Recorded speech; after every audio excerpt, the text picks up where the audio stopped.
before we get started, please make sure and silence your cell phones.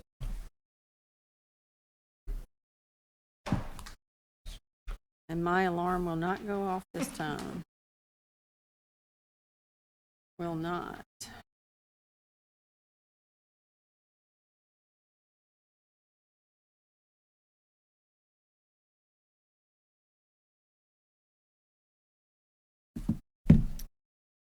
Okay. You good?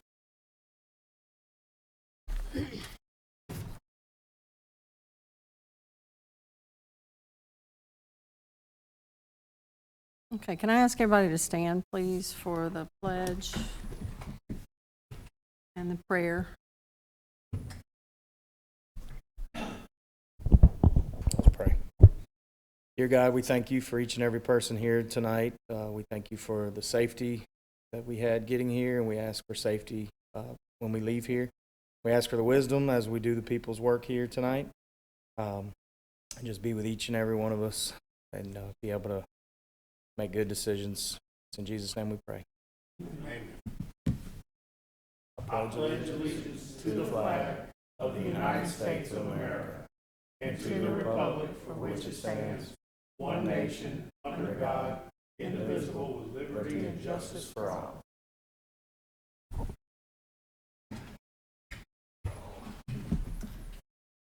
Okay. Call the meeting to order. This is a special Planning Commission meeting to look at the master plan status and get some updates and hopefully move forward so it can go to the council for recommendation. So if we could get started, we'll start with the representative from WSP, and Nathan, if you'll join us, please. Oh, we can call roll, yes. Mr. Engler? Yes, ma'am. Here. Mr. Clemens? Yes. Mr. Erdy? Yes. Mr. Guidry? Mr. Wax? Yes. Mr. Dana? Here. Mr. Burns? Here. Miss Ferris? Here. Miss Long? Here.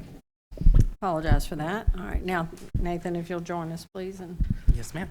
Good evening, give everybody. us your thoughts, and I would love to say brief comments. So just let us know what where I know y'all have some things you'd like us to consider. So if you will just let us know what those things are, please. Sure. I'll keep it very brief. Thank you all for having me this afternoon, this evening, and really appreciate having this special meeting for the master plan. I think this allows us to give it the attention that it deserves, so appreciate that.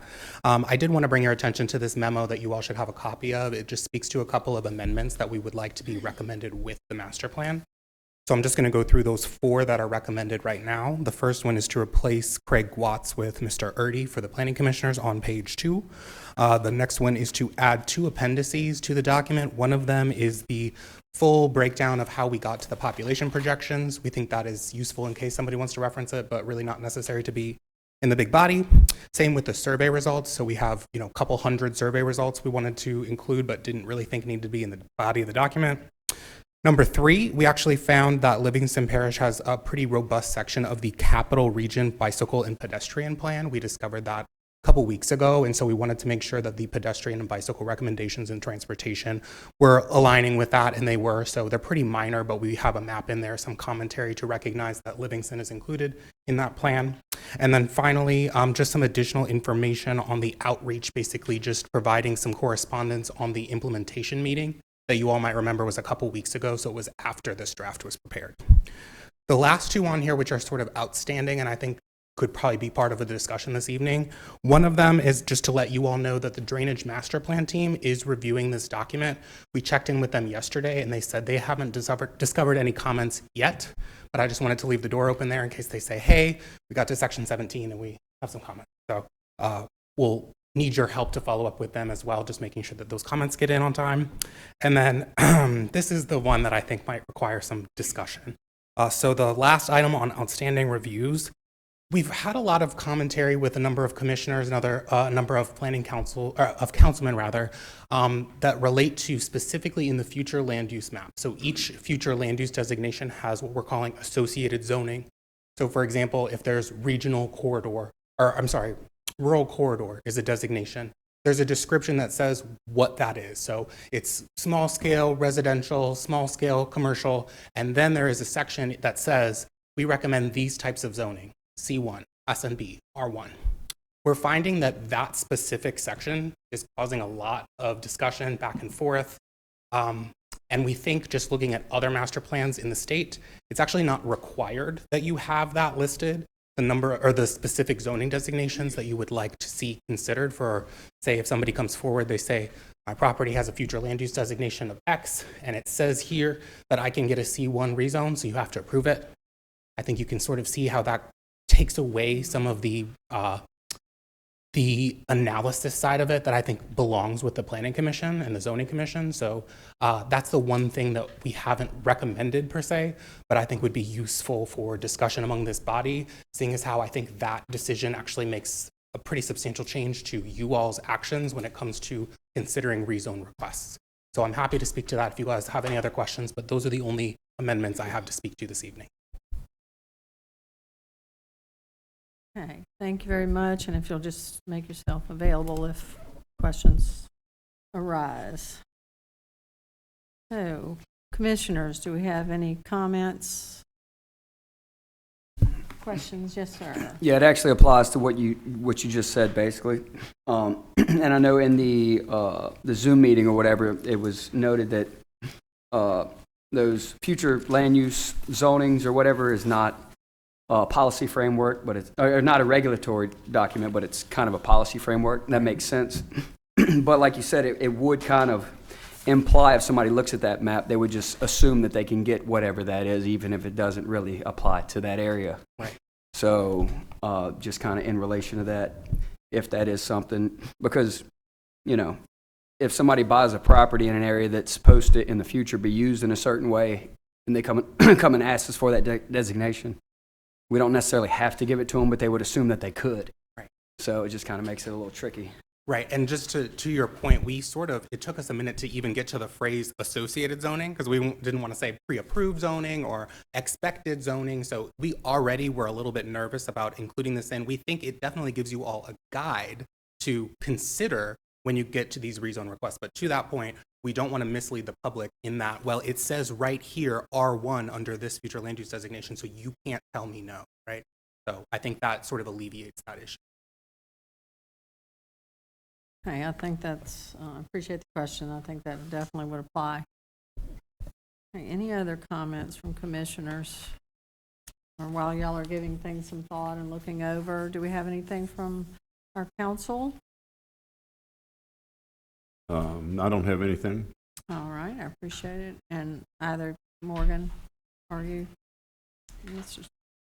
Scooter, okay? Giving y'all the opportunity, speak now or forever.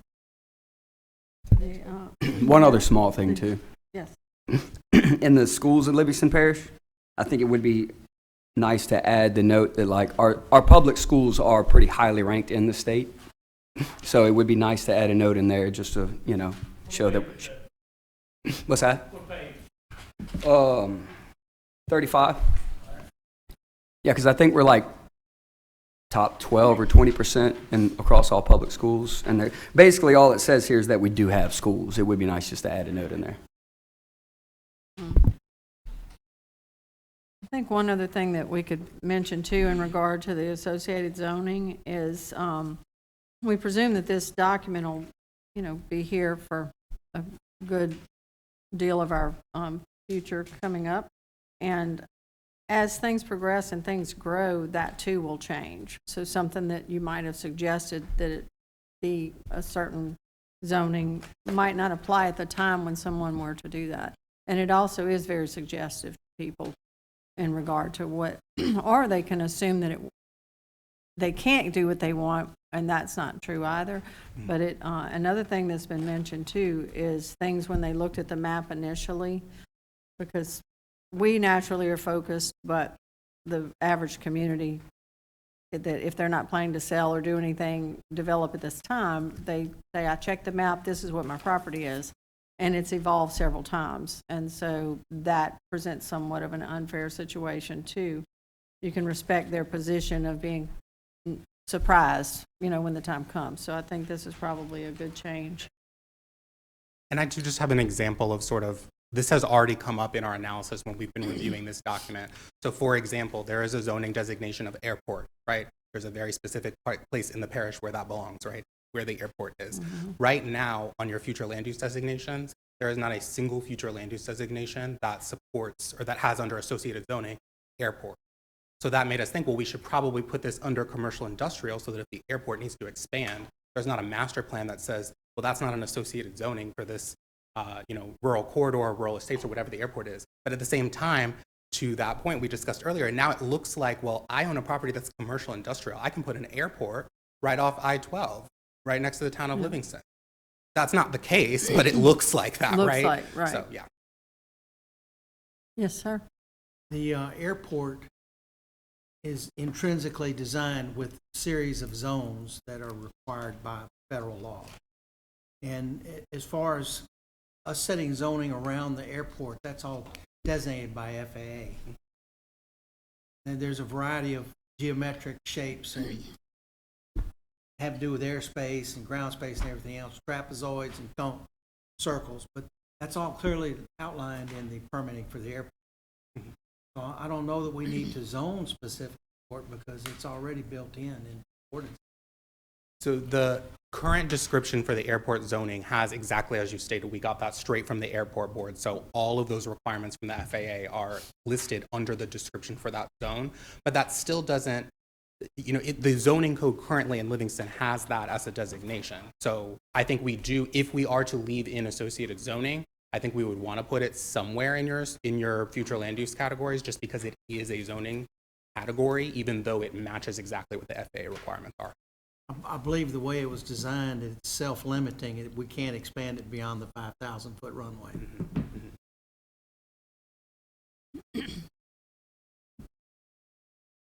Any other comments? Yes, sir. I have some comments.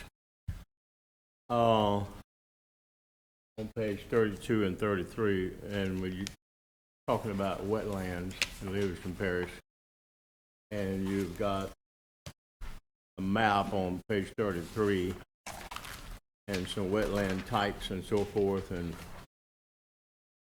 it's significant. But I think you and I have talked about this.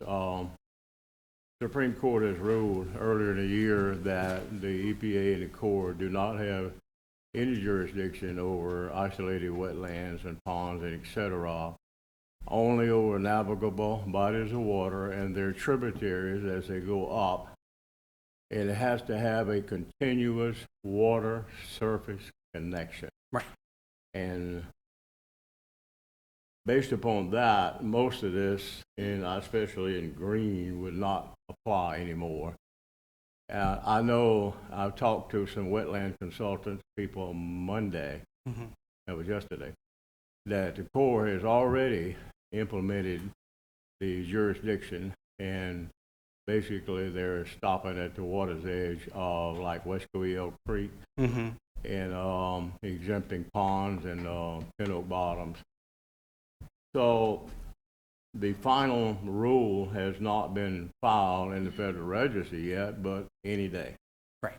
So when that happens, are y'all going to change this map? Or I'm not saying you have to. I'm just telling you what's coming, what's here and coming down the pike. It will. Most of the I guess most of the wetlands, especially north of I-12, will no longer be jurisdictional by the Corps. Right. You're aware of that. Yes. And And you so and I've talked about that. we have But the map indicates that Corps still has jurisdiction. Yeah. And so what we've decided, I think, and this is probably the best course for the parish, is that being that the drainage master plan is actively underway right now and should have the benefit of those changes that should come end of this year, early next year, that they will be able to give you all a much more educated recommendation for whether or not we fully replace these. Do we update them? Because again, we really haven't put in any development restrictions in place as it relates to the wetlands for that exact reason. Yes. We're just not sure where things are today. I just wanted to bring that to your attention. Yes, and I appreciate that. I think that was a good point, and maybe we even put in a footnote or something to speak to those active changes underway. You're just showing what's active right now. Right, and yeah, to Mr. Burns' point, there has not been a new map that's come out from this same entity, the same agency. A new map will come out They should, and once the final rule has been filed in the register. right, one would expect they may do it incrementally. So obviously Louisiana has a lot more wetlands than a lot of other states, so they may start where it's easier and work their way down. But we don't really know how that's going to come, what the timeline of that is going to be. So Right. that was a very intentional choice of us to really leave the Yes. door open for that to be updated. But really good. Thank you.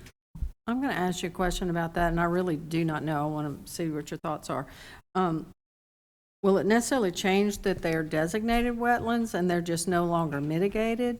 They're no longer required to be mitigated? That is, I think you're getting at why I'm having a hard time answering this Yeah, question. because it doesn't mean it's not a wetland, it just doesn't have to be mitigated according to the courts. Right, there's that- development red tape that's removed. But to your point, it's not no longer a wetland necessarily. It's just no longer a wetland that requires the type of mitigation activities, either, get some credits for some other wetland somewhere else. But I think to that point, there's still potentially the risk of flooding. I don't want us to throw that out the window just because the wetlands are no longer hydraulically connected to a moving body of water. That doesn't mean they're not lowlands that are used to naturally collecting water. So And I that- think that's a serious consideration. Yeah, that's my concern, is Yeah. that people will look at it, if it doesn't show it on a map, that they presume that they're not going to have water issues. Right. And that, I think it's a different thing based on the courts. It's more of a mitigation requirement. Right. And it doesn't suddenly make it not a wetland. Yes. And if you're buying some property and you learn that the back is so low that it stays like soaked all the time, which a lot of it can do that Right. at times of the year, you wouldn't know that if it's not showing on the map. Right. And And so maybe something in regard to, making a note of what the determination by the court is, just to this doesn't necessarily mean it requires mitigation or any type of action Yes. that, as far as, like you say, replacing it, et cetera, that used to be required. So I'm just thinking in general, if I was trying to look at properties and what, I would want to at least know that, because otherwise you get kind of a false sense of security that you're not going to have any trouble with water. And I don't know, that isn't necessarily, it isn't true. And so don't want to mislead people in that regard. So thanks for the clarification. And to that point, I think it's important to look at the flip side of this too. It's really, really important that the Planning Commission, the Zoning Commission, the whole parish stays on top of this drainage master plan, because some of those federal laws and federal rules that would have stopped some of the development that could be occurring in these really high flood-prone areas, that red tape is gone in some cases. So getting this drainage master plan completed, updating the code where it's necessary to make sure that those development rules are taken into account is going to be important. So there is the flip side of this, No, is that absolutely. it's easier 'Cause to develop now. it was at a point that it was so strict that you literally couldn't have a swell in your yard that you dug yourself just to have a little less drainage, because suddenly it can grow certain vegetation. And someone could have that in the back corner of their yard and they suddenly have wetlands. I think you dealt with that one day, Scooter, didn't y'all have an issue once?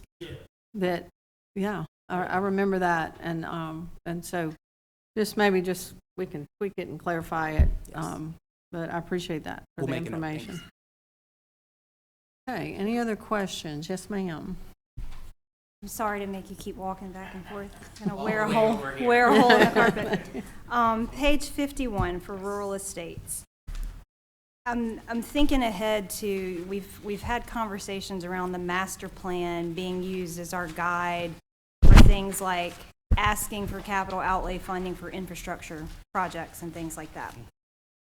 Vast amounts of the area of the parish are designated as rural estates, which is, I think everybody's pretty much in agreement with, large lot development, all of that.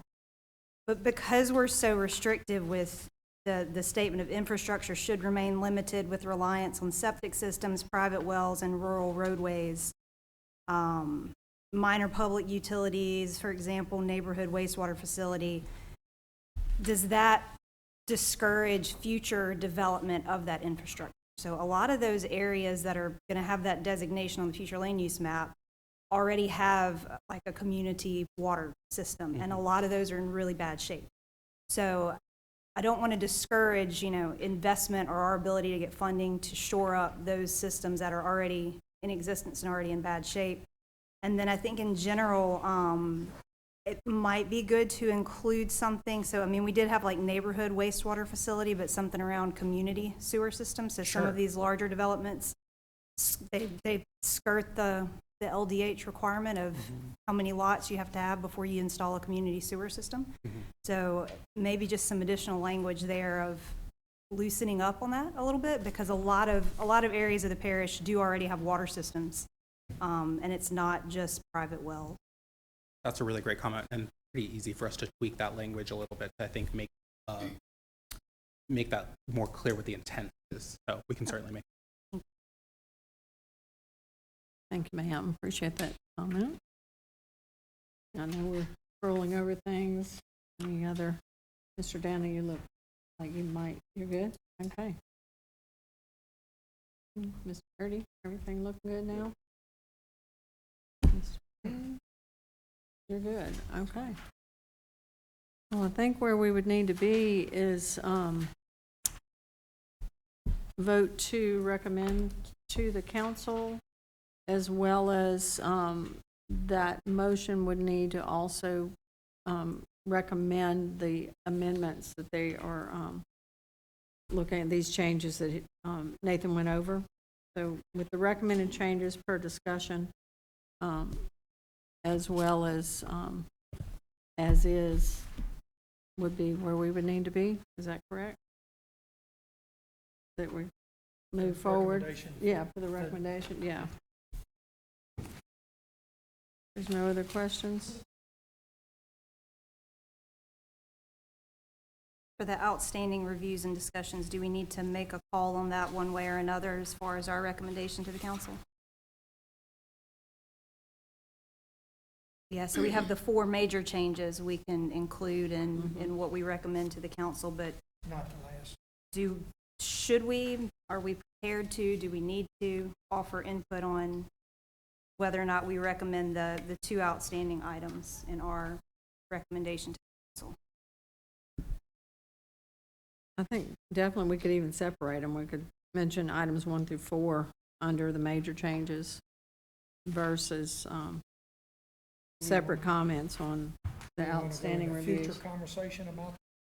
Because they're Alignment or- outstanding, yeah. Because it's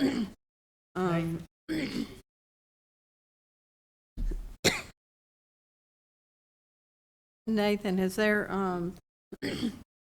enough on the standpoint that you can comment on these 2 items of outstanding reviews? So I think it would be good if we got a recommendation from y'all on number 2 on the associated zoning.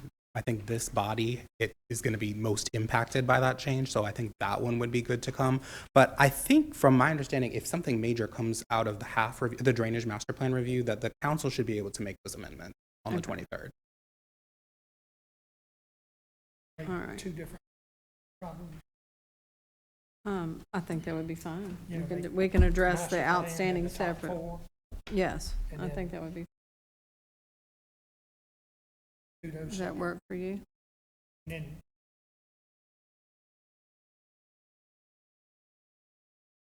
approve after all.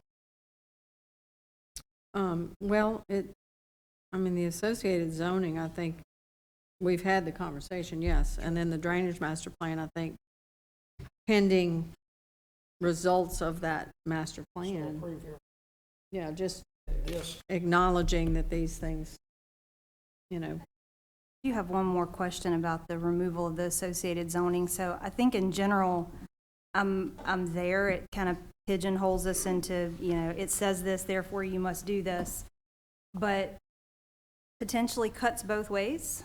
Where now it's, well, anything goes because you don't have any recommended zoning for this category. So I guess I'm a little torn on whether or not that creates more of a problem than it fixes. You and me both. There's sort of 2 camps here, right? And this is exactly what we've been hearing from the council and from people who have been reviewing this. There's the camp that say, if you put exactly what's on there, what's allowed for a rezone request, you are beholden to what's on that piece of paper. If you decide to rezone something that is not recommended there, maybe the neighbor's going to be unhappy with you. If you decide to not recommend something that is listed, maybe that property owner is going to be unhappy with you. On the flip side of things, if you are replaced with the worst planning and zoning commissioners ever who are taking bribes left and right, and you take out that planning and zoning, or the recommended zoning, I mean, the guide describes generally what the property should look like, but really, I mean, that assumes that a property owner comes to you, says, I'm rezoning to this, they get their rezone, and then follow through with that development plan, right? You can't unrezone them if they don't proceed with that development. So, All right, so by adding associated zoning, it gives us our still opportunity to vote either way. You're trying to. I think that it is easier for you to vote either way if that language is not there. It's not concrete. Yeah, to remove Right. that. It doesn't put us in a spot where we It have gives to. you It gives a all- liberty to Exactly. go either way. Exactly. You'll be able to use it as a guide. Yeah, that's, Yeah, since this is a policy document, it would be more appropriate to use it as a guide and not have a specific zoning in it, because one of the things that could happen is residents around a piece of property that's being rezoned or having the zoning changed have due process rights to be heard. And you would run the risk of taking that away from them if you have a specific zoning specified in the master plan that's different from the one that they currently have. So the best thing to do, I think, is just to take that out and use the master plan as a policy document, which is what's actually intended in the state statutes. so you use the associated zoning No, it- or not? No, use it comes okay. out. Yeah. Take it out. We'll Yeah, have the list of all of them whenever Gotcha. y'all, Yeah. whenever we put something up before y'all for zoning, it won't change. It'll say, they're asking from ag to R1. We'll look at, but it is allowed in that. right. And what you would have is the report on that issue would be that this zoning is consistent with the parish master plan, or this zoning is not consistent with the parish master plan. Okay, I appreciate that guidance. And I think we've all learned, just the little we've had to do all summer, that it is that fluid document we've talked about, that it's going to change, and we have to accept when opportunities come in to the parish that we know. I believe earlier was mentioned like Buc-ee's or something, that economically it's a big opportunity, and it also leads to other economic growth, that we wouldn't want this to tie our hands. And to a point, I think it's back to the point of why you have a commission and a council to make those decisions based on them being informed decisions and not just in concrete. So, okay, any other questions? Do we have any motions?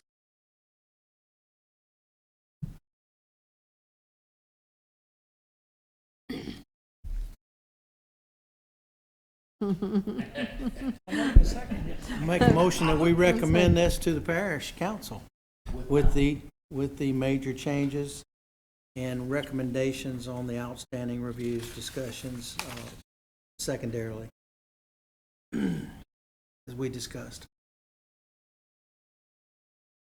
I'll second. that. Okay. That was Mr. Norman beat you out, sir.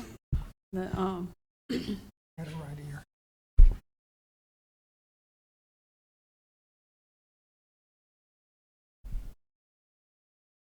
have vote. Mr. Engler, Yes, ma'am. Mr. Clemens, Yes. Mr. Erdy, Yes. Mr. Wax, Yes.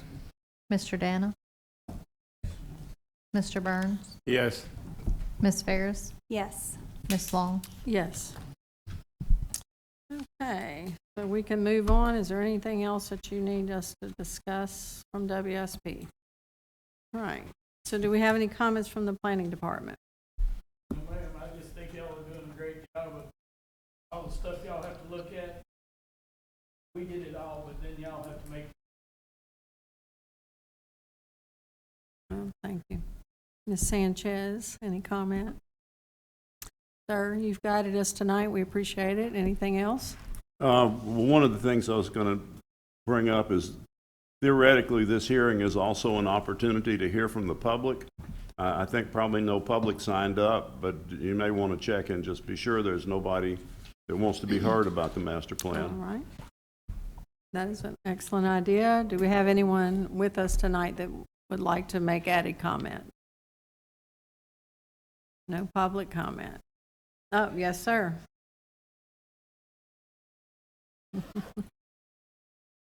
Ms. Sturdy from District 9. Okay. I heard the word Buc-ee's a while ago that you mentioned and things like that. And I'm fighting in District 9, I would call it ethics or lack of ethics. Let me say it that way. And that where people bombard me and they take me to see a piece of land, and I always ask, like, where are you from? What are you doing here? And what do you want to do with the land? And I get told one story, and if it passes through and the man is able to develop, next thing I know, it went from 10 homes to 50 homes or something like that. And I'm just looking at good faith and ethics here, and I just feel like when we made this, way back when they got the zoning implemented and put it in place, and I've been hit 100 times for a rezone, and I just feel like it's got to stop. And we got to quit granting it. We got to just say, no, we put this in place for a reason. I met with these people. I sat through. I rode with them, and then everything just changes. So I'm not putting it all on y'all. I'm putting it on us too as a council. But somewhere, I mean, and I hate to use this, but I get lied to all the time. And I'm gonna tell you, and I'm fed up with it. And I would like to see us work together between the P&Z and the council, and let's just come up with a way to not, if you put a Buc-ee's over there in the Albany area, you might as well just close us up. I mean, we'd be done. We wouldn't even know what life is anymore.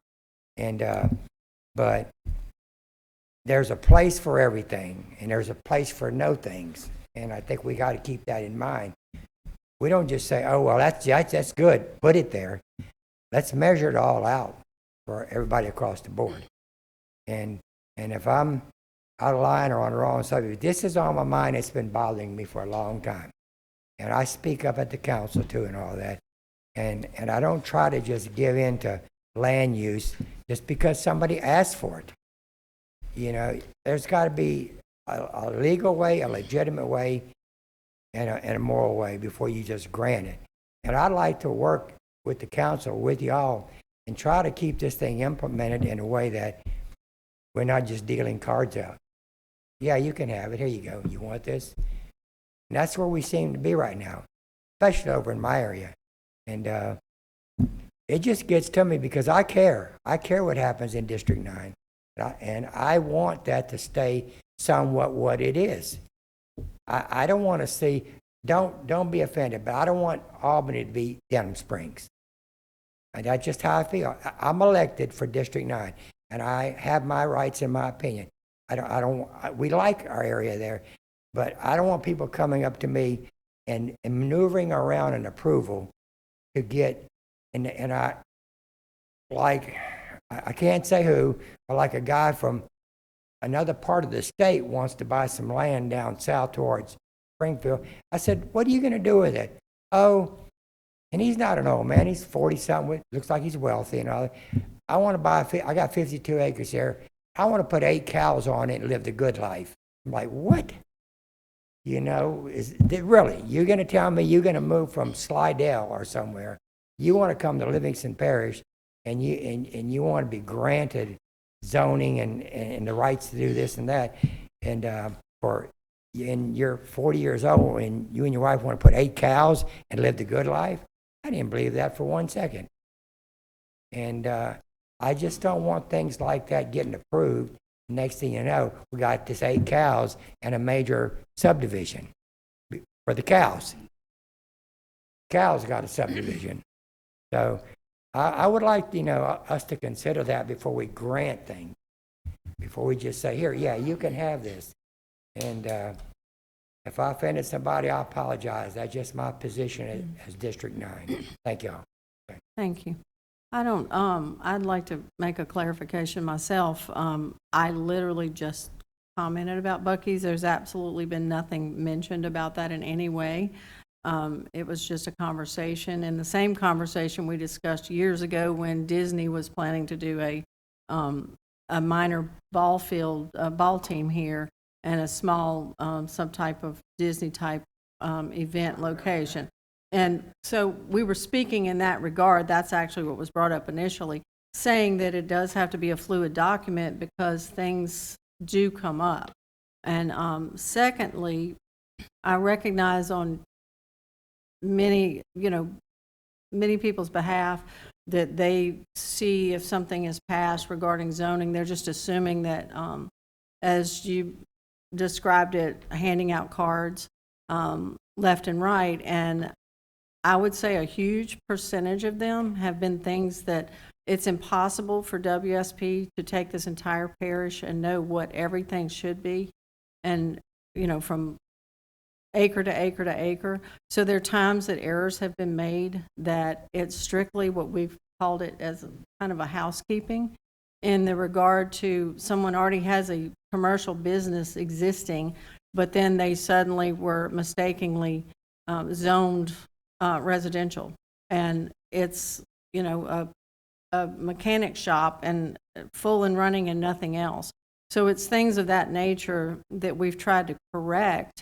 Not so much as change, but correct and get it where, because what people don't recognize is when those situations happen, if that person needed to go to the bank for any type of loan or to get their insurance, they can no longer do that because it is not meeting the zoning that's required. So they're required to spend their money and invest to get the documents needed. Sometimes there's, maps that have to be done, various things that they're required to do in order to just get it corrected, so that if they did decide to perhaps expand their business and they go to try to get a bank loan, they cannot get it.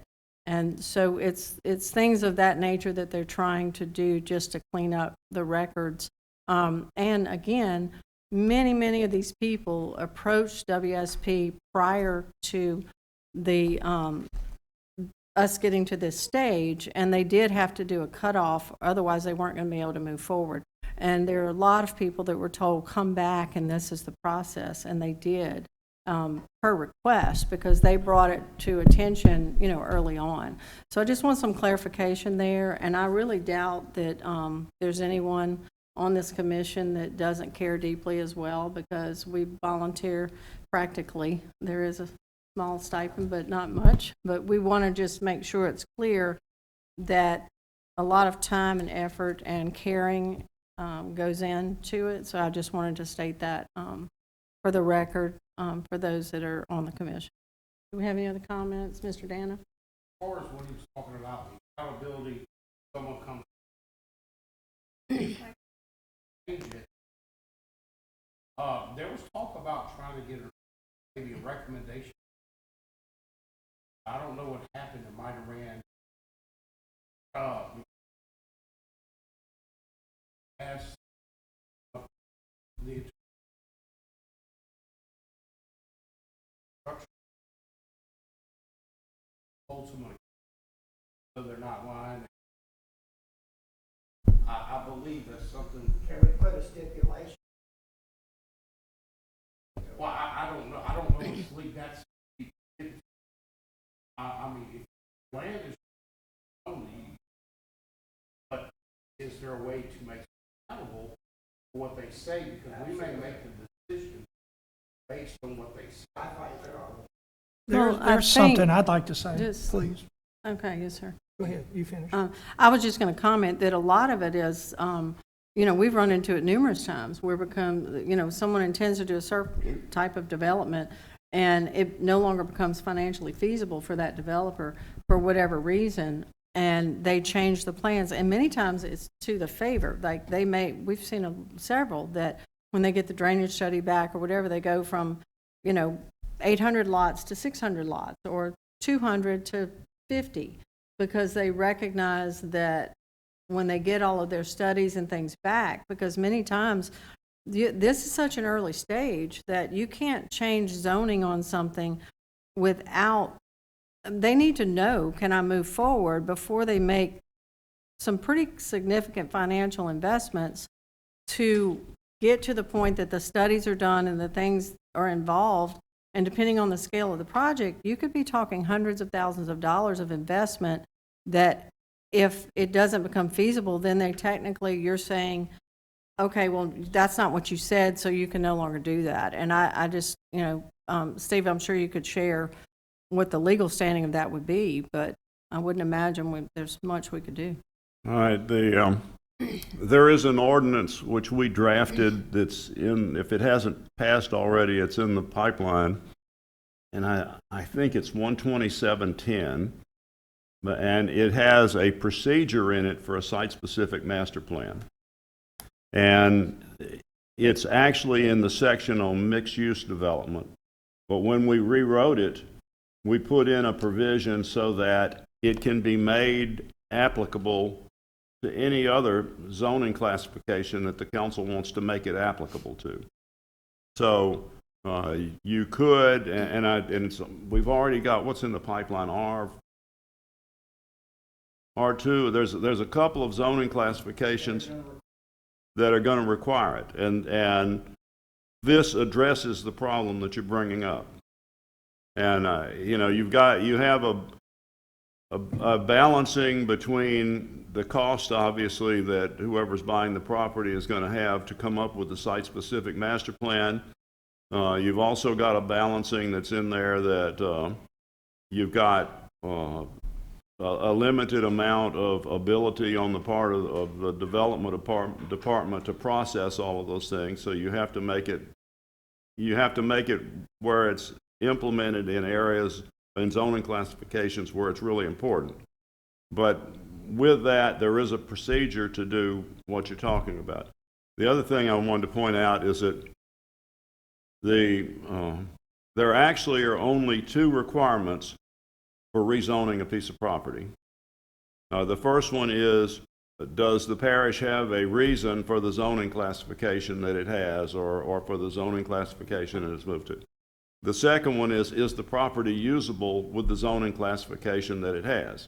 If somebody comes to you wanting to rezone a piece of property, and it's absolutely usable in the zoning classification that it has, and the parish has a good reason for it to be zoned that way, which is what the master plan is, because it's a policy document, but it provides you the reason behind zoning of a particular area. You don't have to rezone the property, and you run a risk if you do rezone the property, because you've got spot zoning potentially issues. So you really have to take all that apart, but the rezoning should be a relatively rare event once we get this thing stabilized. I think that's more the case as the stabilization. We're in that stage, right? We're trying to make some corrections and things. Yes, Mr. Yeah, Chairman. real quick, and Ms. Steve, help me. Trying to answer, kind of speak on what Mr. Joe's speaking about. We had 4 or 5 districts that we couldn't change zoning. I have a piece of property, R1 on both sides of me, and I'm agriculture, that could be R1, the whole community. So a lot of it, you got to change, you got to allow the people who couldn't change. We were told we couldn't change until after all this got set. So we're going to have changes. I'm going to be one of them myself, sitting here waiting in time, because, I mean, we couldn't do it.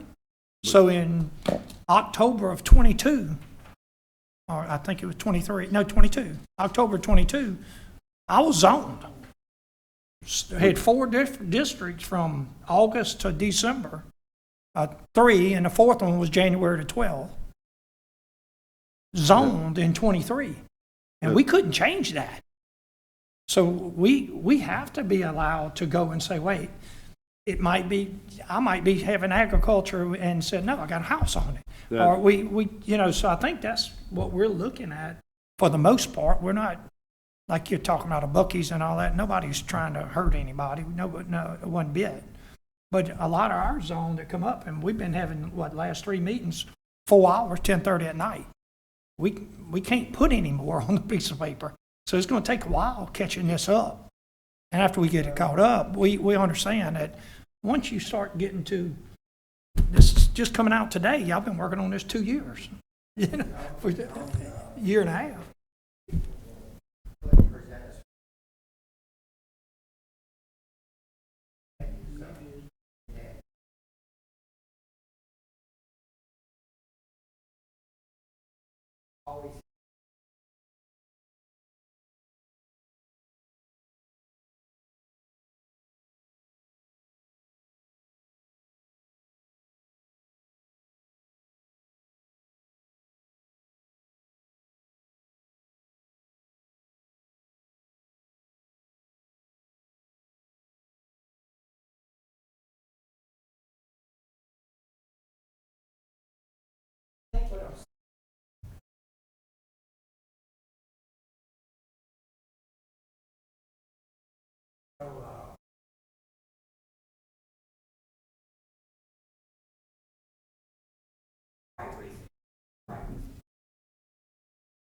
We've been instructed as a group to, I'm gonna show that real quick, to do what you're asking, and if you come listen to our meetings that go on 4 hours, there's a lot of discussion up here. So I think we're working on it. You gotta come to one of ours. I've been to them, you just don't see me. Mr. Clemens. Concerning the truth in advertising clause that you asked about, Mr. Dana, that ordinance was actually heard before this body 4.5 weeks ago. Yeah. And we discussed that very issue. I've been involved in it very intimately from the beginning, but they have rewritten it, like you said, so we have already heard it at this level. So we're very well aware that some people have one plan in their head and they have another plan that they show us. And we're working on it. It's already been through this body.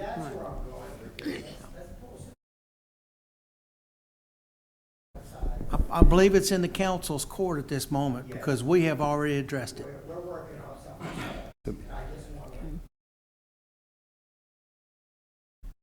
want to. Yes, I'm sorry, Steve had another comment. Well, I was going to follow up on that to explain a little bit how this works. The reason I said when zoning finally gets stabilized was a recognition of the situation that you're talking about. You had historic zoning that was done for some council districts, which was done, 4 years ago and wasn't attacked, it wasn't voided or anything, and so we just readopted that. When we adopted, actually during the Deer Run thing, when we had the hearing on the July 13 that year, that was actually to make the zoning that we had effective at that point in time, because up until then, the zoning wasn't actually effective.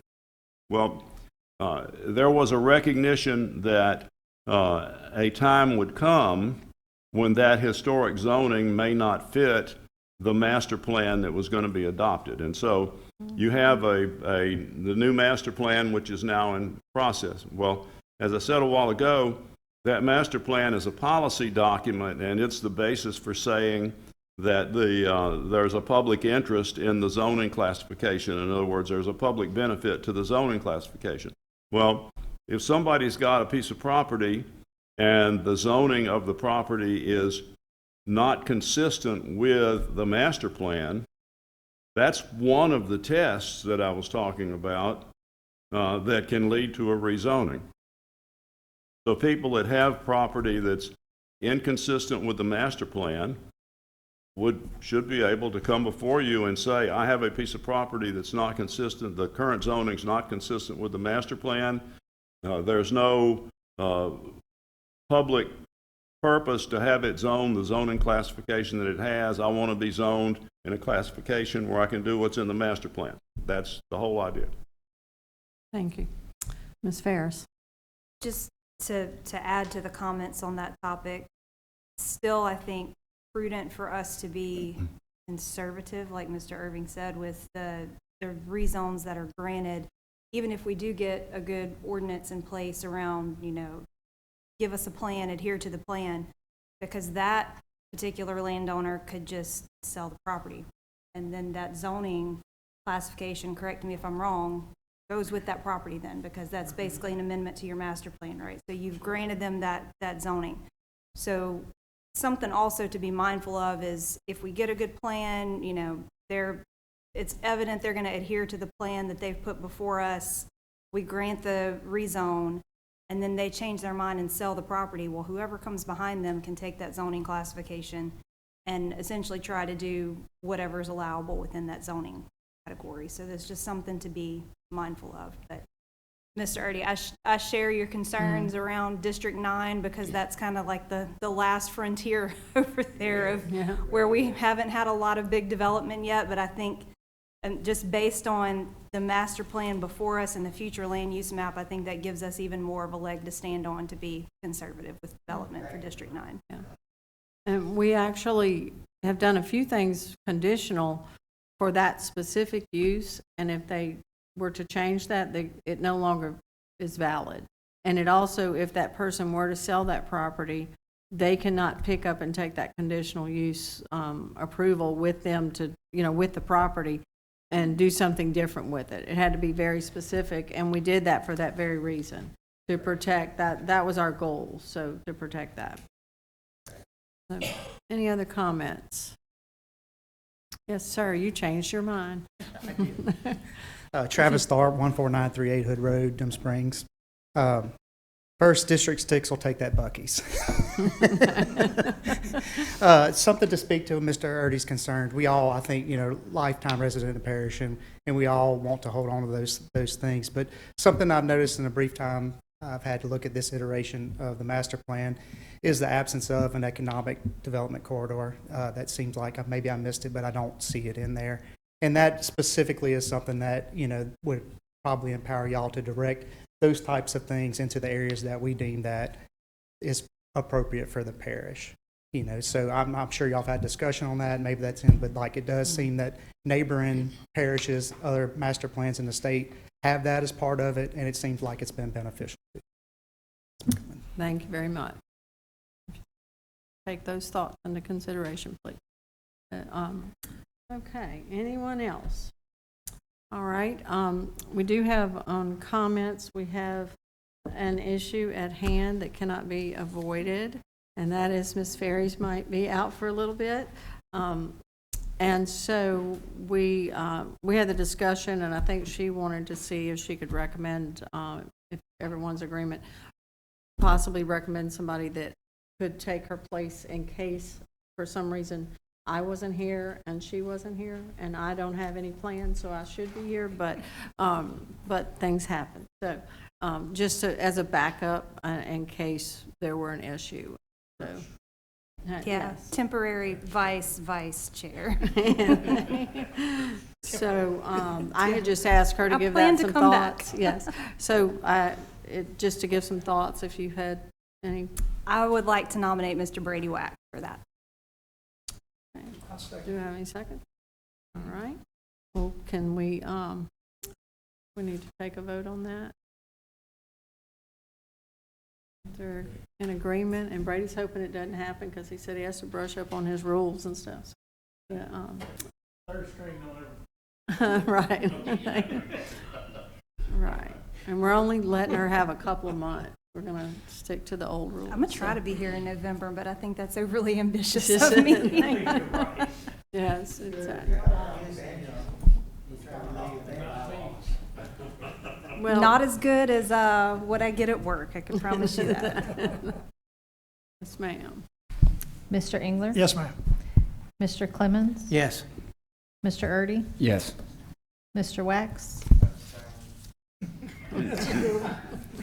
Mr. Dana? Yes. Mr. Burns? Mr.